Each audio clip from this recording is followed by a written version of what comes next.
So now we come to the dike. You must be able to see now the land going higher up.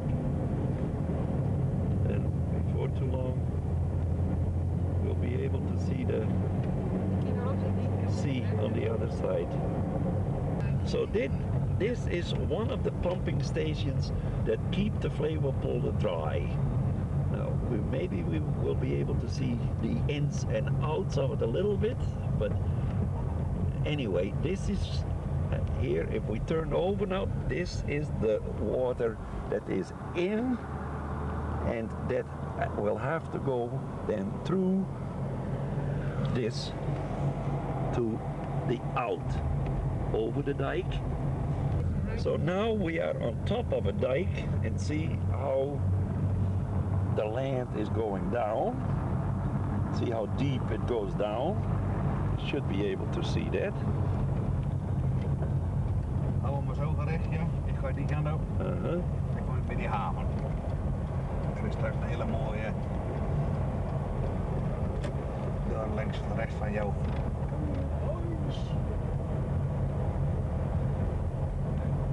Kijk hier, de bootjes. And look at here, the harbor. So this is then the, hoe heet het lake hier? Ketelhaven. De Ketelhaven. Ja, een boot. De meeste is toerisme van Duitsers. Ja, meneer. Tel jij maar bij. Dit is Ketelhaven. So this is Ketelhaven. This is the separation between the Flevopolder and the northeast polder. As Gerard goes around, first of all you see the beautiful little boats, the yachts that ply the lake in the summertime. Then further on you will be able to see the bridge, the one that spans the water in between Flevoland and the Noordoostpolder. Then as Gerard goes there, a big boat, an ark, a barge is going through there. Moment. Right? I draai die ridder toe. Yeah.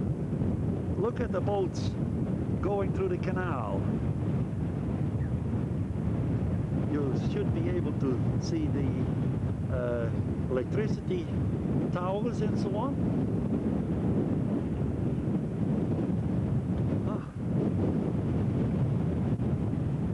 So, Ketelhaven. So this is down the harbor of Ketelhaven, and what you're now looking at is the high water. So this is water that has already been pumped out of the Flevopolder. Now we're looking towards the little city of Kampen, which we haven't visited yet, but we will. And you can see that the land there is a little bit higher yet. As we move along, we're looking again at the Noordoostpolder. See again that the horizon actually is a dike, and beyond that dike you can see the trees.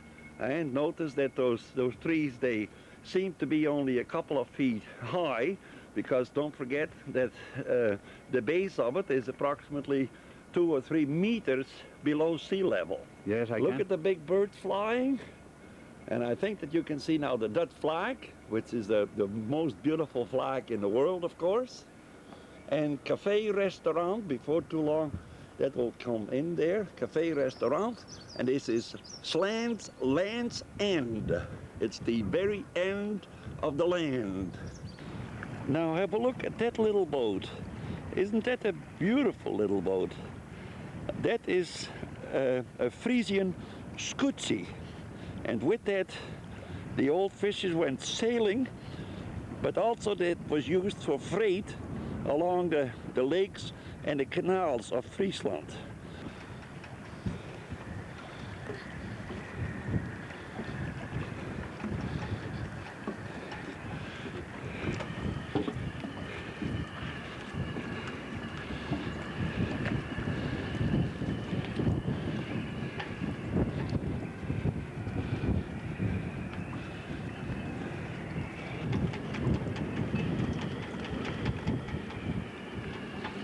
that is a real scootsie. See the flaps on the side? And they are, ironically, they're called the ears. They were used to steady the ship along when the sails were up and the water was wild, to keep the ship straight and to keep it moving along the canal the way it was supposed to. That's a beautiful little ship. Of course, that does not mean that a beautiful ship like the one we're seeing now is not appreciated. It would be beautiful to go out onto the lake with either one of them. There's a nice herd of sheep. Look at the land going down. And as I move along now, I'm trying to keep it as steady as possible. There, we're on the dike. And look at the water. It's the Kettle Lake, the lake in between the North Oostpolder and the Flevopolder. As you see, it's called the Vossemeer. And this is then the Vossemeer dike, the road over the Vossemeer. Across the lake, you see the Noordoostpolder. And as I move back again over the dike into the Flevopolder, look at another bunch of sheep. And a beautiful horse is waiting for me there. Looking at me, thinking, what the hell is that fellow doing there?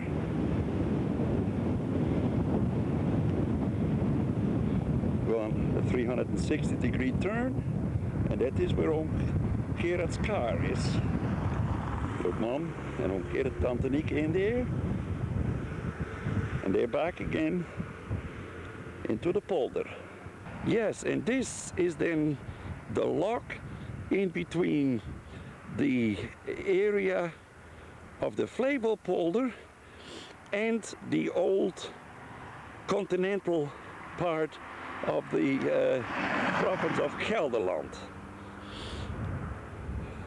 So what we're looking at here on the horizon, that is the old dike and the land that was already.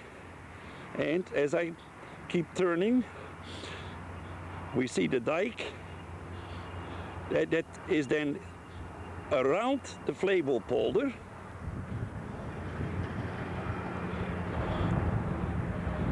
The road over it, Oom Gerard's car, and there is again the Flevopolder. Look at the beautiful woods that they have planted, and all of it to keep the land irrigated and able to grow things on it. Now this is what is now a weir. As you can see, that those buildings, they're standing higher than what the regular ground is. Now that is the first beginning of the reclamation of the land, that the old forefathers, that they put up a height. In Groningen it's called a weir, in Friesland it's called a terp. So this is the little place of Dorkwert in Groningen, and let me try to show that to you again. See how gradually the ground goes up. See the little shirts on top of it? So the surrounding area could still be covered with water, but the houses and the farms, they were safe. Here again, the little church of Dorkwert, Groningen, sitting on top of a weir.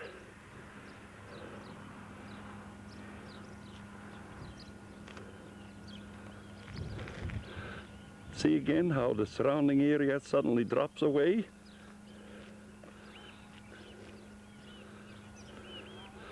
And then overlooking the Groninger landscape.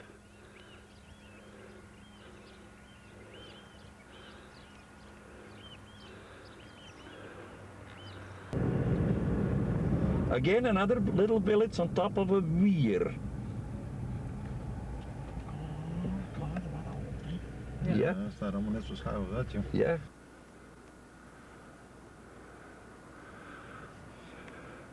We haven't found out yet how old this little church is, but see with the saddle roof tower.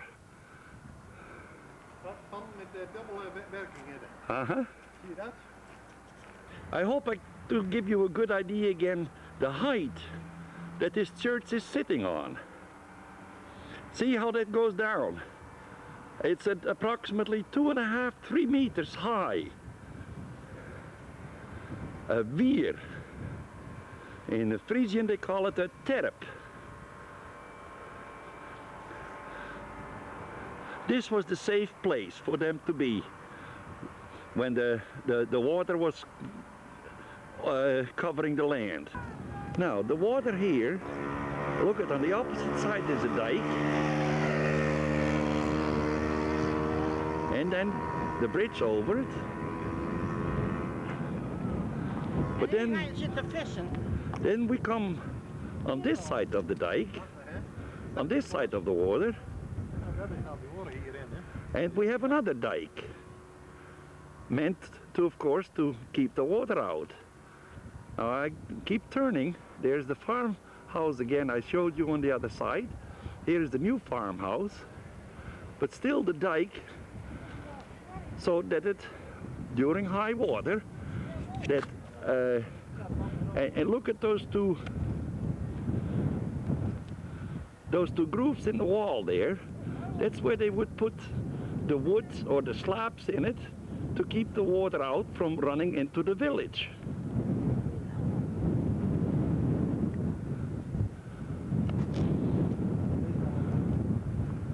And there's the mill again.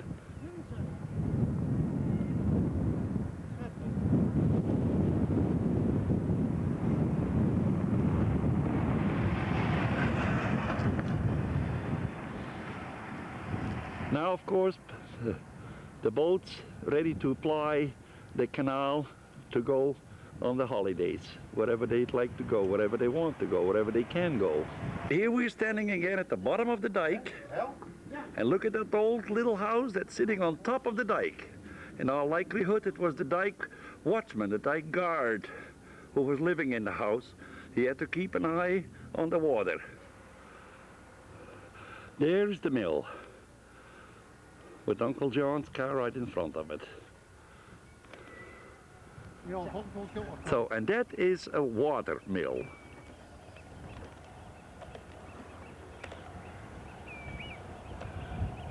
Look at how low it sits to the ground, and we're going to go closer to it yet.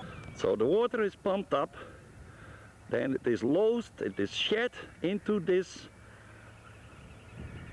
ditch, which then brings it to the opposite side through this culvert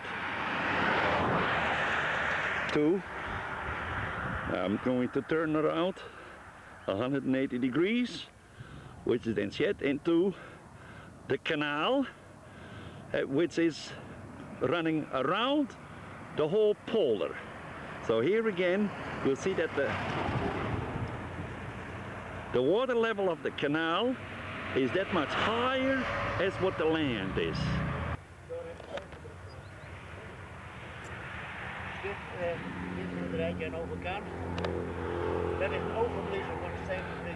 The name of the mill.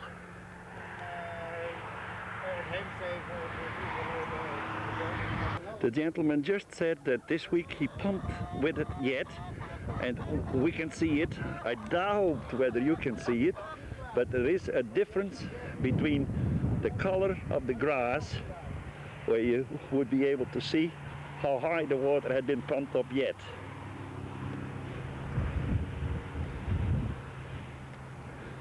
So here's the chain with which the mill, the top of the mill then is pulled in towards the wind. That is connected on the one side to the top of the mill. So the wicks, the arms are on the opposite side, as you can see. And with that chain and pulley, it's pulled around. No, I don't think that you'll be able to see anything, but here are a little bit of the workings of the mill. The arms go around, and of course it has to be transferred, and the power has to be transferred to the screw, which the gentleman is going to show us yet, which of course is most obvious outside of the mills, outside of the mill, where the water is. This is the auger, and down you can see the level of the water. Now of course if the level of the water gets higher, then the miller will have to turn the top into the wind. The auger turns, the screw of Archimedes turns and brings the water up. Does that give you a little bit an idea of how that works? It's an age-old system. The Dutch used this since the 1200s. The gentleman is just telling me that the capacity is how much? Capaciteit? 60 kubieke meter. 60 per minuut. 60 cubic meters a minute. And the diameter is, hoeveel was de doorsnede weer? 1,5 meter. The diameter is 150 centimeters. Almost as much as I am tall.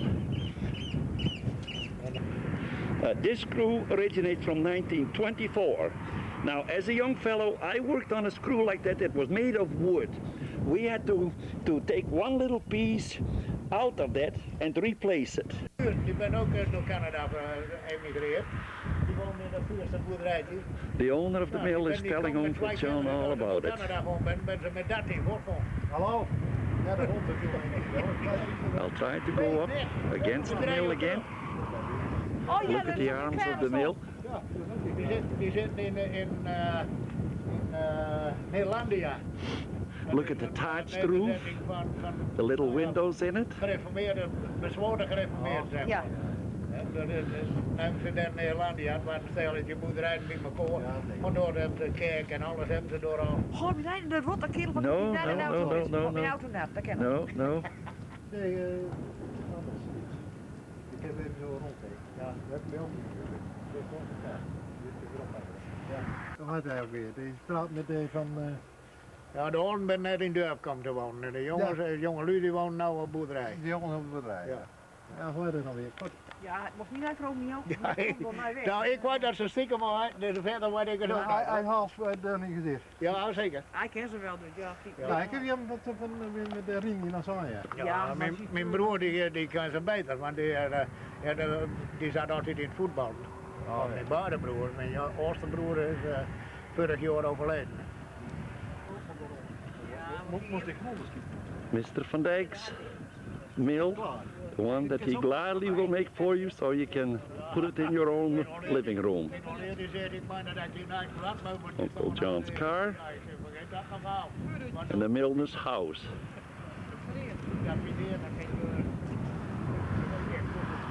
And the watershed trench.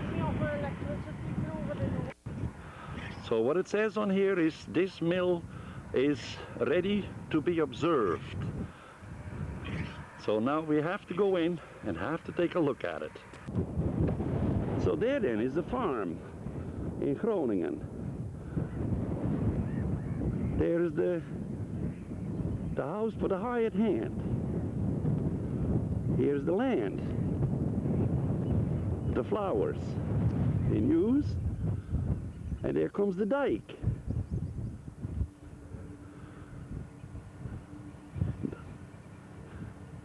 For years after the farms were built on the weirs, on the terps, as what I've shown before, then a dike was built.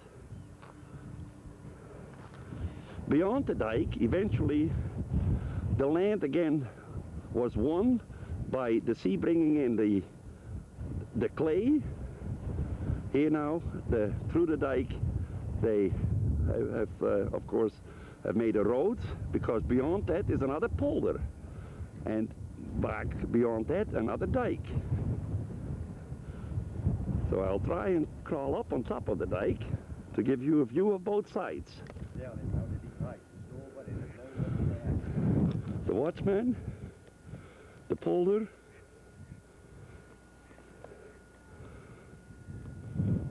and the sleeper.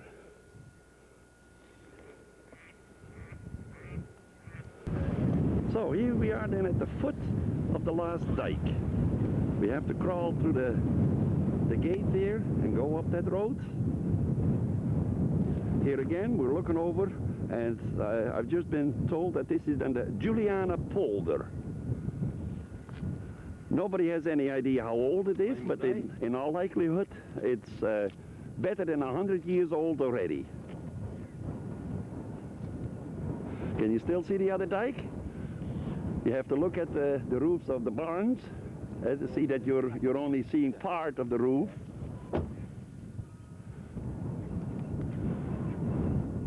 And there the tower, the church tower of Kruisweg. Hornhuizen. Or Hornhuizen. Oh, Harry just told me it's Hornhuizen.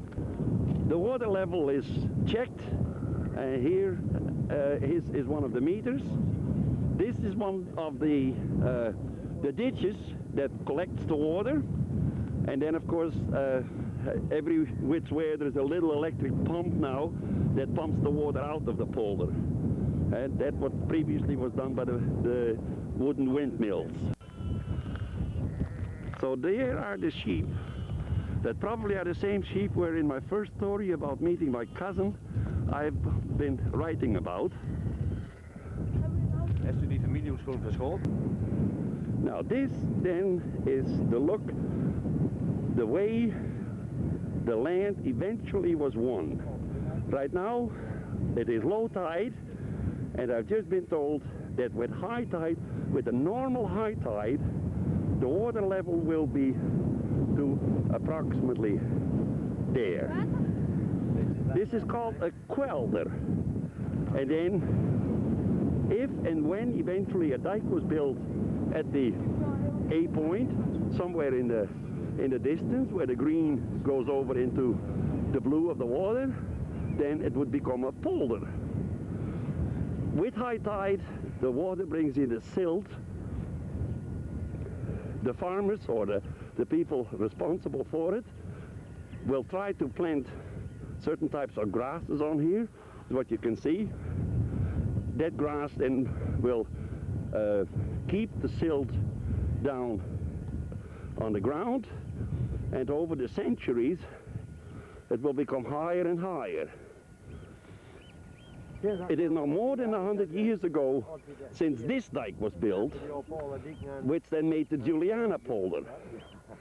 Right now there are no plans to go any further with the poldering of the Wadden Sea.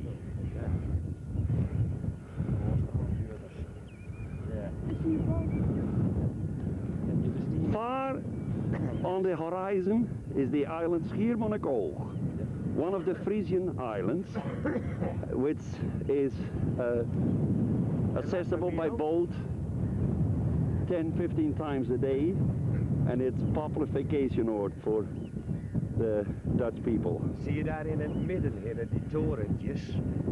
Kun je dat zien door je camera? No. Met je blote ogen wel, in het midden van Schiermonnikoog. En daar uiteindelijk van het Land van Lauwen zo. Ja. Dus zie je daar in de verte zie je van die torentjes. Kun je het onderscheiden? Ja. Dat is een boortoren van olie. Nee, gas. Yeah. If we can see it on a film, there is a tower there that Uncle Harry just tells me that's a bore installation for gas or oil, an oil drill, a gas drill. I hope that the film shows the island. It's a little bit hazy.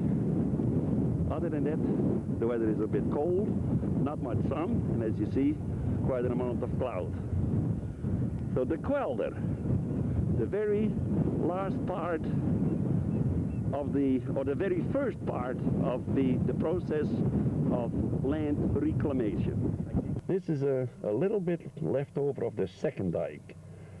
Where I was filming, the third dike was there, and the second one was gone. A little piece of Here is a little piece of it, of the sleeper. The little piece of the sleeper, yes. No, the dreamer. Okay, well, whichever way you want to call it. The dreamer is the last one. The sleeper is the second one. The guardsman is the first one.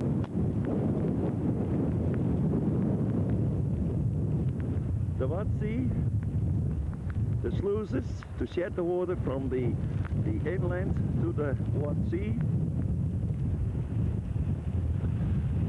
It's raining, it's wet. I had it on standby instead of recording. So all the talk I did for nothing. And this is what the seaside of the dike looks like. Basalt stones, neatly put together. Right now it's in between tide. It's not low. It's going away tide.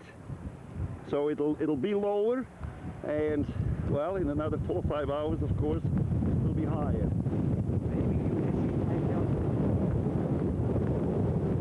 The high tide line, Uncle Harry has a little bit of an idea of just about what the high tide line is. I don't know whether the film will show it. It should show a little bit of a shadow line. And there's a battalion of wind generators. And this then is Lauwerso on the Wadsee. Yeah. So what you see now, those black lines there, that is the reed and twigs and that kind of stuff that they use here to help the queldering, to help the slipping in of the land. Even though right now there are no plans to do any poldering, they're still helping it along. So eventually, this one then was over the centuries the way the poldering started, by making rows like that, preventing the water from flowing away too fast and leaving all the slip around. So that's part of the land reclamation that the Dutch did. I hope you can see it. So, there's Mom looking out over the Waddenzee at Holbert, and maybe one of these days she's going to go to Ameland. I don't see a boat coming yet from this side. So we're going to go and have a cup of coffee.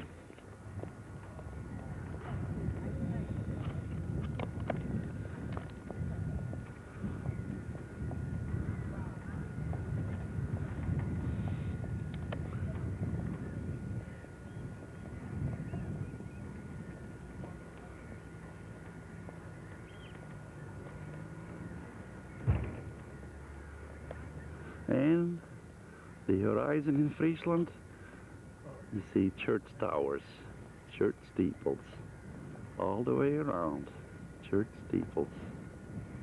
And those are the old stone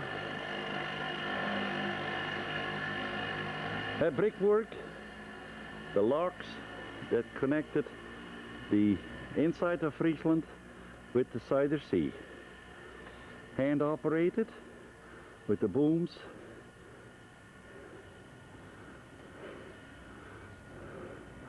One door open right now.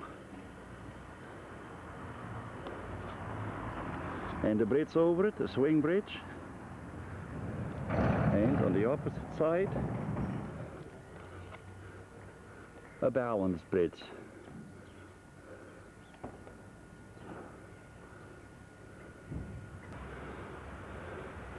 See the booms, see the doors. And that contraption there opened a hole in the bottom of the door that lets the water in. So it's not like in Canada, the ones that we've seen there, that the water flows around the outside.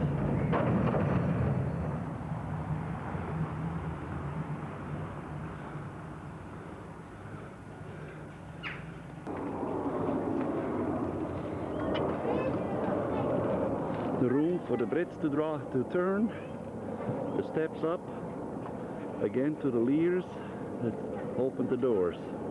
See again the contraption on the top there that opens the little shift in the bottom to let the water out.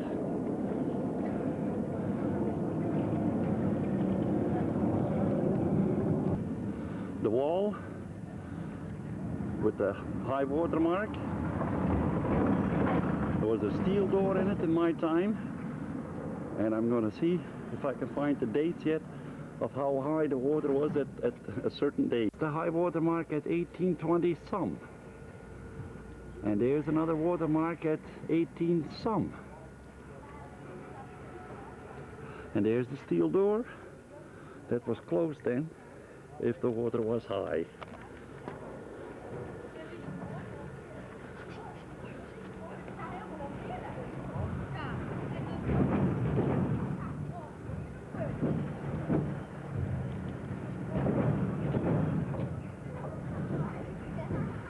Fishing boat, bon something, and one little peculiarity. Ja, dat mag maar even. Dan moet je me al even je naam vertellen, want dat weet ik net meer. Jan Harrius. Jan Harrius. Een kolenboer van vroeger. En Hemstra. Aha. Hoekjes. Ja. En Koornstra. Ja. Aha. Ja, ik moet me bijna even vertellen. Zie je dat lietse hockey daar, dat moest niet teruggaan. Ja. Anders dan ben je geen makker meer. Nee. Nee.